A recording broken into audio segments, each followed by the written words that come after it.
This is the Global Podcast Network, where executives and professionals connect, share, and inspire. Stay tuned for the conversations that drive success.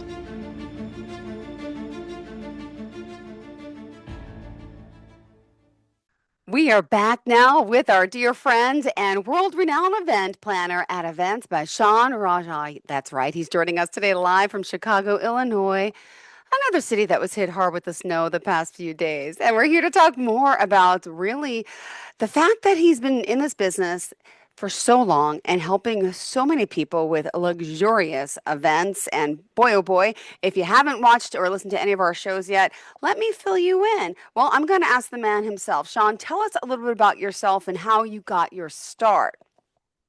Great. Thank you for having me again. Yes, as I said, I've lived here for the last 24 years, but I was born and raised actually in Malaysia. And I started at the Hilton in Kuala Lumpur before I was transferred to, believe it or not, manage the tea room at the Drake. So the Drake is very well known for their tea service. It's been served since 1940s. So I'm a certified tea master. So I came in to run the tea room, and you might have seen this. I hosted the viewing party for Kate Middleton and Prince William, and that really put me on the Today Show, BBC. So it's fun. So that's how I started my career. And really, I mean, the work that you've done is amazing. We've seen you on the Today Show on the BBC, and hosting a royal themed tea with Prince William's wedding. I mean, that was pretty amazing. There's a lot of those type of events, especially with all the work that you've done at these high-end, luxurious hotels in Chicago. And really, I'm just excited that you're here and back with us today and helping others, follow their dreams, right? Because you say that you always tell people to never underestimate persistence, right? Could you share a little bit about this? Yeah, so I have to admit, I'm not much of a writer, but someday I definitely want to pencil down my journey living here and doing what I do, because I think it will benefit someone else. I always believe there will always be obstacles, but if you keep showing up, staying creative, and pushing the boundaries, you will learn that you will get through and you'll achieve your dreams. You probably know this Maya Angelou quote: people never forget how you made them feel. So it's important on how you show up, treat people. And I think that's the energy that I've always brought at any venue or anything that I do, that I know will create a lasting impact. As I've said, most of my clients, believe it or not, are repeats. So not that they get married the second time, meaning if their sister gets married with me the first time, the brother's going to get married with me, which is great. So I keep it within the family. Let's put it that way. Yeah. I love it. I love it. And you always, people, as you say, will never forget how you made them feel, how you show up, how you treat people, that energy. And that's why people keep coming back. And I love that we're keeping it in the family. Let me ask you a little bit about, you talked about that you're not much of a writer. Come on, your handwriting's more like a doctor's, but let's talk about this because you are dreaming and you're going to be writing a book. Come on, right?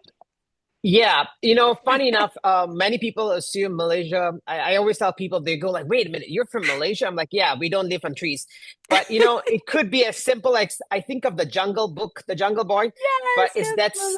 if I could have the story inspired me sitting in the jungle, but behind there is a beautiful the Malaysia has the world's tallest twin towers, the Petronas Twin Towers, and I think that would be like my cover of my book. But then, of course, yes, I would love to write a book someday, just so that I can share my journey. I think it's pretty interesting, that the things that I had to go through, the obstacles, but I'm here now. And also, never in a million years I would have thought that I would have actually met my idol, Whitney Houston, coming all the way to Chicago, and voila. Yeah. So yes. And I know the goal of this book is actually to inspire others to say, hey, you can do this. With all that's going around the world today, I think this would be actually a motivational book, more like it. Amazing. Well, let's get started for today, planning the foundation. And what's the first thing a couple should do when they get engaged? So I think it's so important. I always say, take a deep breath and celebrate. Engagements are exciting. And most of the case, I think 90%, it's always a surprise. So take it easy, sit on it for a minute. Culturally, some some cultures like to get on it immediately, especially South Asian weddings, because they have to look for a designated date. So it's important because these days venues get chose or venues get selected Wow. Mm-hmm. quite far in advance. So I think it's very important to enjoy the moment.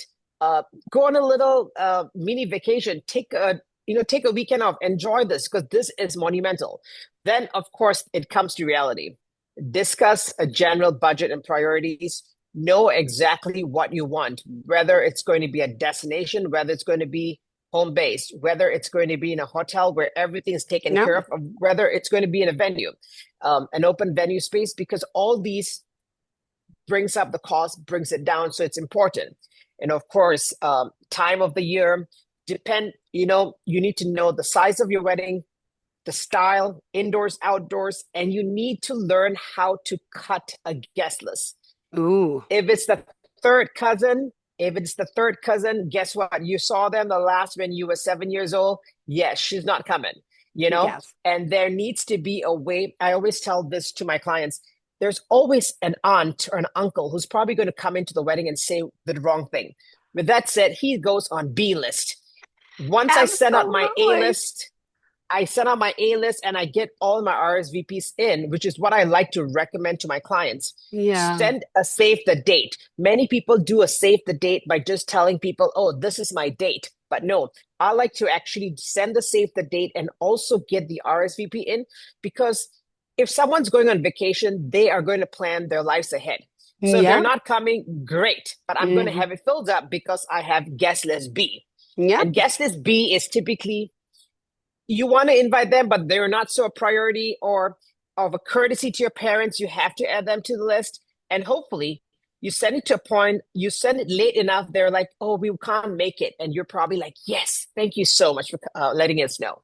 Absolutely. Ah, I love it. I never thought about that though. Save the date, and you should get the RSVP then as well. You're right. Why waste that? A whole year can go by and you don't really know who's coming or not. All right, this is exciting. All right, so you got to decide, also why to even hire, the wedding planner, right? Let's be honest. There's a lot to this, and it really is amazing what you do. So explain why we need you.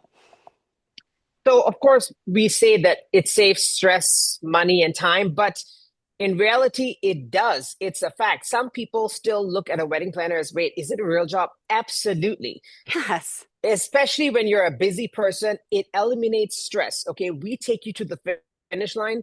So, being in the business for all these years, it helps. I could tell which venue is going to cost more, the price per person, what is included, what's not.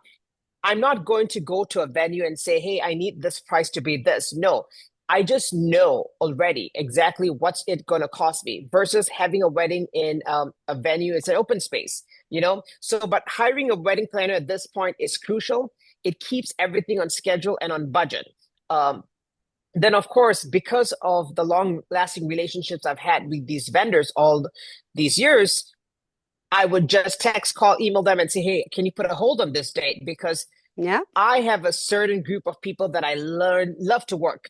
It's not that I'm old and I don't like to reinvent the wheel. It's more so that I it's not an event where I could say, like a gala or fundraiser, I could say, let's try this florist today because next year I can use someone else. Yeah. This is a one-time affair that I have to make it right. So yes, hiring a planner keeps everything on schedule and on budget. Access to vetted vendors, venue, florists, caterers, provides creative vision. So like I talk to you, I come up with the design and the theme. Let's say, for example, I'm having a wedding in the library on LaSalle in May, Oh, but yeah. we're doing a speakeasy themed, but there's so many different surprises. There's a there's um, there are two actors that we have hired to wait in the elevator to greet guests with champagne. That because their escort card is inspired by a bookshelf. We've hired a librarian to pretend that he's a librarian, that he'll present the book and all these different things. So we help you provide the vision and create the whole concept. Of course, there's always a conflict. I mean, there are weddings that you can just go right through, but in reality, there will be a conflict every now and then. And It's not about disagreement. My personal motto is I don't get involved in family feud. You guys can figure it out. I will just at those times I just would like to be the fly on the wall. But whatever happens, happens. And of course, we're there for any last minute emergencies so the couple can enjoy the day. It is so important to me that as soon as you're done with the ceremony, you're going to sit down and eat. I'm going to get your dress bustled. And you have to take 10 minutes with your partner, husband, wife to sit down and enjoy the moment because many cases you don't really eat or you're always looked at. So I think it's important. I will make sure you sit down right after the ceremony. You're going to sit down and eat, have a nice espresso martini. It gives you like a pickup, and voila, you're going to join the cocktail hour, which is important. Got it. Oh my goodness. And, choosing the key vendors is always so important. You mentioned, so you got to book the venues first when you hire the planner, right? That's the next step. Then what comes after that? So the venue is definitely first, and I typically get involved with that process where, we shortlist some venues, we send that comparison. Um, I usually like to do a comparison with two venues because you don't really have to get to the nitty gritty because sometimes I think it gets a little too overwhelming for clients. I do this for a living, so absolutely I have this database. However, you can tell from the client's perspective whether they're looking for a traditional venue or a modern venue. Then I like to do a comparison of two. It gives them good value, showcases what each venue is offering. Yeah. And then, of course, once the venue has been taken care of, the Yeah. next two vendors, which are most important, is video, photo, and music. Ooh. Why? Because Mm-hmm. these vendors can only do one gig at a time. Like if you Mm-hmm. hire a photographer, let's say I'm using Amanda Miller or Christina G, both based in Chicago. So when you hire them, right, they can't do another wedding of that day. Once they're booked, they're booked. So they're dedicated vendors. Same goes for bands, whether you use Becca Kaufman Orchestra or Sway Chicago or Ken Arlen's bands. Um, they only can do one gig. And these are the Got most it. important vendors. And then Ooh, you can take a yeah. breather. You can relax a little. All right. I like this breakdown because some people don't know the process of all this, but I do know everybody needs a wedding planner. One day when I get married, I'm hiring you, Shaun. Seriously, my goodness. Uh, What are some things that the couples so often overlook when booking the venue, though? Anything there? so they kind of fall in love with the place without realizing that, wait a minute, um, there isn't parking here, so we have to hire a valet Uh-huh. attendant, which is normal. Also when you have a wedding, like a wedding in a venue, which like a union hotel, there are more restrictions versus a non-union hotel. For example, hotels in the city of Chicago, when you're doing drapery or when you're adding a dance floor wrap, when you work with union hotels, you cannot bring an outside vendor to do these tasks. You have to use the vendor on site. And all this builds up costs. So it's important to know. Then also, when you look at a venue, right? Of course, if you have a venue in a hotel, I mean, the hotel is the venue. It's easy. You have accommodations. But at the same time, you want to be able to have hotels close by so that you're giving your guests a couple of different options, not Yeah. just, hey, you're just staying at this price point. People have different budgets. They want to be able to attend the wedding, but stay where they would prefer to stay. So as a client, you need to be able to provide these to your guests. Then believe it or not, lighting and power, people do venues, it's normal. Venues do have to charge for power, whether like coffee stations, for example, coffee urns, they take a lot of power. When you talk about bands, oh yes, it's normal. Some people like are really surprised by this, but it's absolutely normal to be charged for power because that's how the hotel survives. Lighting. Lighting is not included in the venue.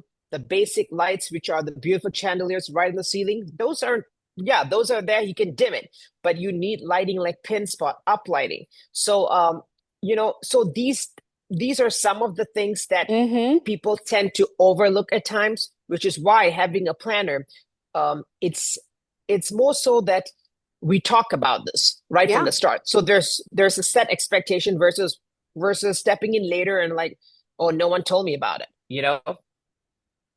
Well, then, I mean, there's so much going on because then you got to choose the florist, you got to choose, oh, the colors, the wedding theme. Oh my gosh, the budgeting. Go ahead, continue, continue. What else is going on here? This is a lot of stuff. So I think so that's a good thing. So when it comes to the florist, so what's unique with me is I give them a tentative budget, but some clients, I remember I did this wedding recently, and the mom asked me after the wedding, why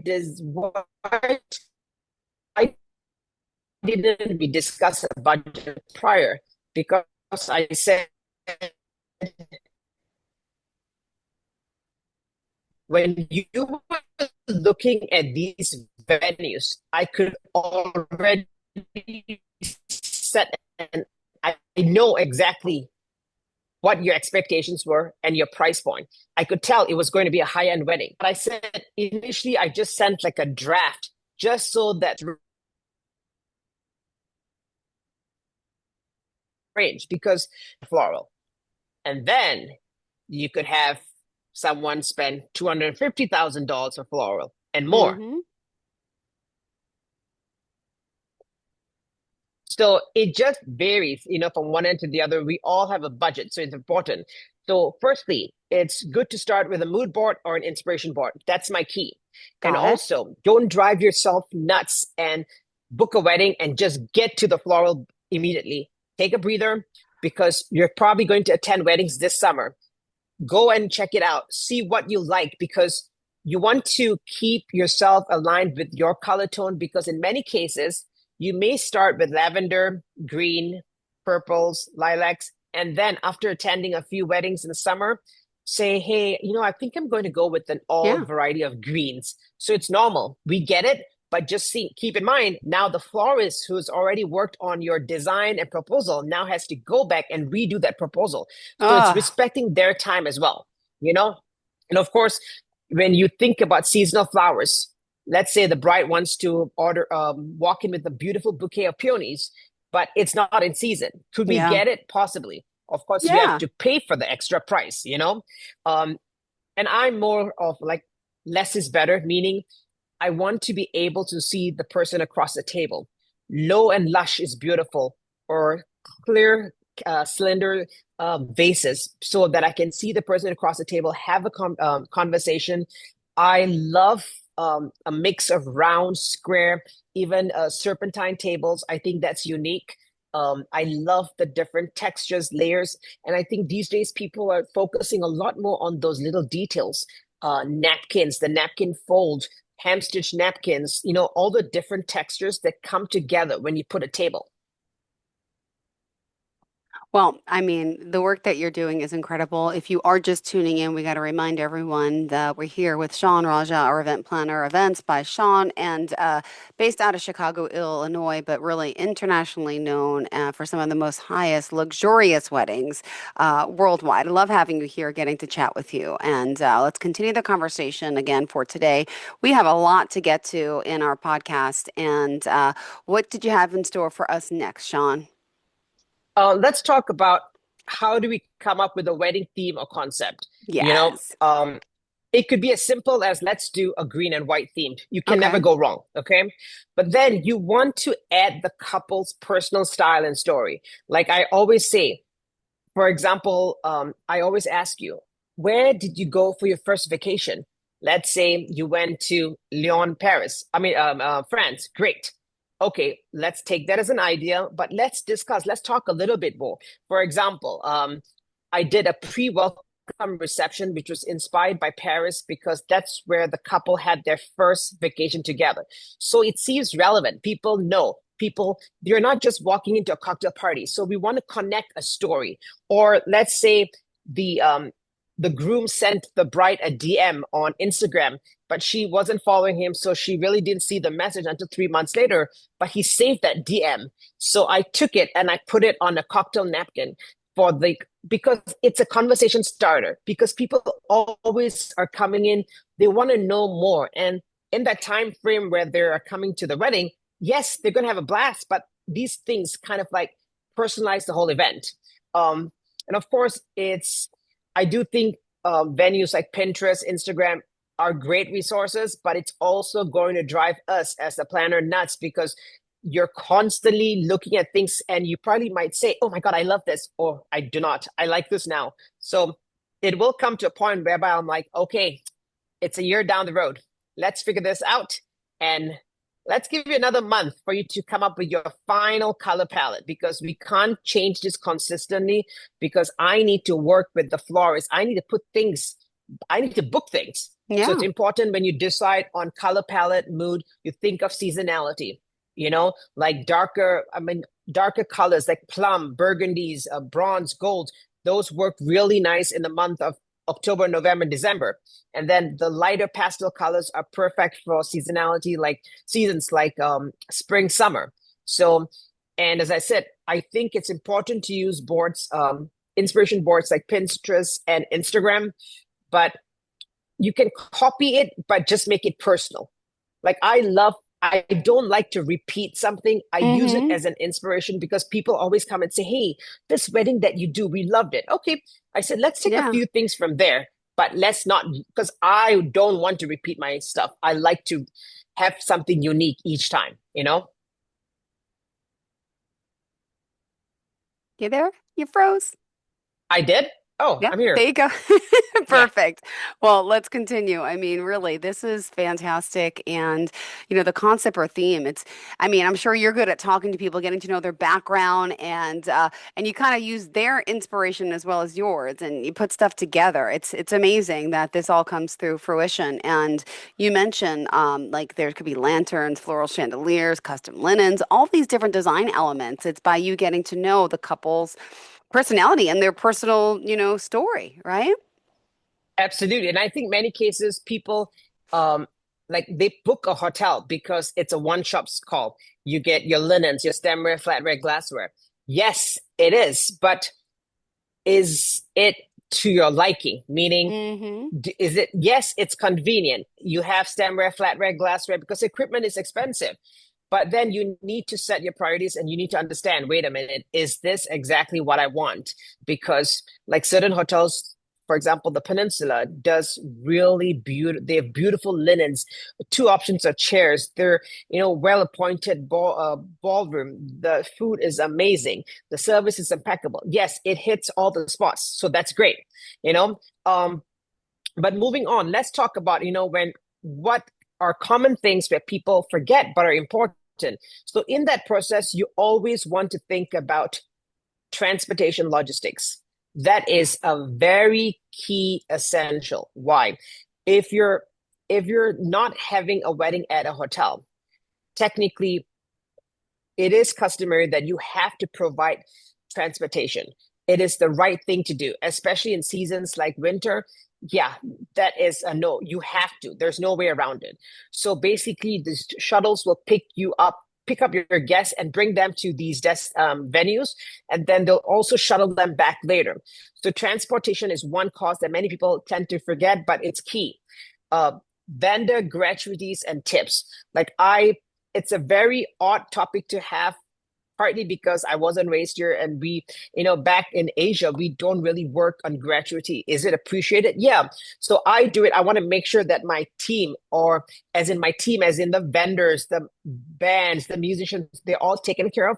So I have a beautiful list that I generate, and I'll just tell the clients 1 month before, hey guys, as we get closer to the date, here are some vendors who I think if you think it's not necessary, Yep. but however, if you think they have gone above and beyond, it is important for you to go ahead and show your appreciation by providing a gratuity. Then I provide them also like a table. This is recommended, this is generous, and this is minimum. So some people they're like, thank you so much. We were just wondering. So it's a great guideline, but I don't harp on it, meaning I'll just tell you once and then you're on your own because I don't want to just keep harping on it like you have to tip someone. No, in reality, venues, hotels always include the gratuity already. So, and as I said, it's a very common trend here in the US. So, yes, I just do the job as in to guide them on what is right. Um, Timeline, another thing that I think people tend to forget is the setup. Like the timeline required. Like if you have all these flowers that you're going to set up, it's just not going to happen miraculously just like in an hour. It takes a good 6 to 8 hours the least to get something set up. So having someone experienced on site, Yeah. as simple as a dance floor wrap, like for example, I'll give you one logic example. Yeah. When you have a ceremony on site and you have a cocktail hour right after, we have an hour to turn the room.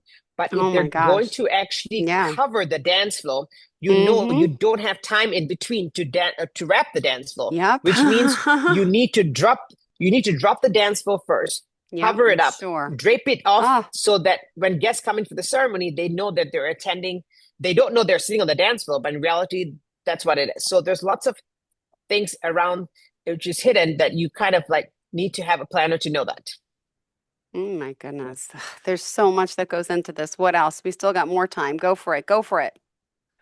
And of course, I think, I hired this lady and her name is Caroline Shaw. I think I mentioned her before. She reminds me of Mary Poppins because she is English as well. So she is what we call a wedding dresser. So someone that comes in, steams your dresses, ties your shoelace, irons those shirts, so she's someone that I always like to bring in as a vendor because she Mm-hmm. makes the day stress free. Okay. So if she's one vendor that I highly recommend brides to have, whether it's in Chicago, anywhere in around the world, you need to get a wedding dresser because there are lots of things that may happen. Your groom may step your wedding dress and the veil is torn. What are you going to do about it? That's why you have her. She's going to stitch. There's one thing I don't do well. I can't stitch. And I have a sewing kit in my emergency bag, but one of my assistants are probably going to do it because, yeah, no. That's one thing I do bad is, yeah, you don't want to trust me with stitching. Yes. No, no, I get it. Stop. Still, come on. You're awesome, Shaun. I trust you. I trust you with anything. Like you got everything together. You're always so organized. There's so much to talk about. I want to hear some of the fun stories. I don't know what else we're going to get to because So unfortunately we got to go. yeah. Well, I think time's up, right? Yeah, it is. I'm so sorry. But what I'm doing secretly, which you don't know, I'm waiting like for my next guest to come in. And I'm like, okay, if they're late, then I could stay on longer with you. So hold on. I'm not kidding. Go for it. Take a few more minutes. Go, go, go, go. Well, I'll be back, I think, with you next week, the 2nd. I'll be back on the 2nd as well as on the 9th. But I did want to share with you because I couldn't tell you last weekend. So last week we hosted a wedding and beautiful couple. He was in Chicago. Her name is Ayana and the husband's name was Alex. So Ayana and Alex Lewis, she was formerly contested as on Love is Blind. Oh, wow. Yes, and beautiful couple. She was one of my sweetest, and I know I'll always keep in touch with her. And the wedding was featured in People magazine early this week, which is why I couldn't talk about it. Yes, so it was the wedding took place in 2 days. She Yeah. did it differently because she wanted to relax and enjoy the moment. So she broke it down for the night before it was the Union League Club, and the next day was Salon 61. But you could feel the love in that room, and he was such a nice man.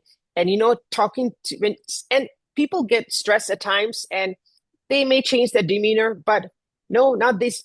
These two were just like a dream client. Let's put it. It's we don't get these always, but yeah, and the pictures are up on my personal page and my Instagram page. So, but yes, they were wonderful to work with, and I was very honored to have my feature in People magazine. Oh my gosh, so exciting. Thank you so much. Congrats on this. And I guess we should tell people how we can contact you. Yes, you can check me out on my website, www.shaunrajah.com, and that's spelled ShaunRajah.com. And my Instagram is events by Shaun Rajah. And as I said, I'll be back next Monday, February 2nd, at the same time, as well as my last segment for now would be on February 9th. Thank you for having me. Wonderful. Thank you so much for being here. You have a fantastic day and always exciting. So February Okay, 2nd, we'll be back. See you then and talk soon, sweetie. Thank you. Bye, Shaun. stay warm. Bye bye. This is the Global Podcast Network. where executives and professionals connect, share, and inspire. Stay tuned for the conversations that drive success.